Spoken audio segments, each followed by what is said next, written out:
दोस्तों, आज हम बात करेंगे उस दिव्य ग्रंथ की जिसने करोड़ों लोगों को जीवन में सही रास्ता दिखाया, भगवद गीता। गीता सिर्फ एक किताब नहीं, बल्कि जीवन जीने की कला है। यह उपदेश हमें बताता है कि कैसे हम अपने कर्म, ज्ञान और भक्ति के माध्यम से जीवन में संतुलन पा सकते हैं। कुरुक्षेत्र का युद्ध।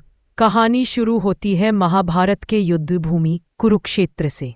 अर्जुन, एक महान योद्धा, युद्ध के सामने खड़ा है, लेकिन अचानक उसे अपने रिश्तेदारों और गुरुजनों के खिलाफ लड़ने का भय और संकोच महसूस होता है। अर्जुन भ्रमित और उदास होकर भगवान श्री कृष्ण के पास जाते हैं। यहीं से शुरू होता है गीता का उपदेश।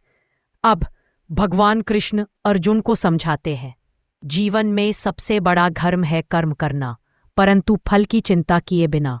जो इंसान अपने कर्तव्य का पालन बिना मोह और अहंकार के करता है, वही सच्चा योद्धा है।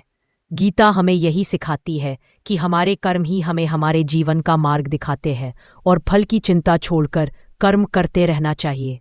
ज्ञान और भक्ति। कृष्ण अर्जुन को बताते हैं, ज्ञान और भक्ति से मन को स्थिर रखो।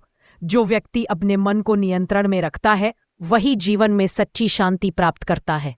गीता हमें बताती है कि ज्ञान योग हम सही और गलत में फर्क कर सकते हैं। कर्म योग हम अपने धर्म का पालन कर सकते हैं। भक्ति योग हम ईश्वर के प्रति प्रेम और श्रद्धा रख सकते हैं।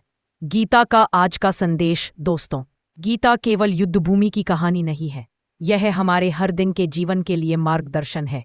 यदि आप जीवन में उलझन, चिंता या डर महसूस करते हैं, तो गीता का उपदेश याद रखो। अपने कर्तव्य को निभाओ, ज्ञान और भक्ति के साथ, और फल की चिंता मत करो। तो दोस्तों, यह था भगवद गीता का संदेश, सरल लेकिन गहरा।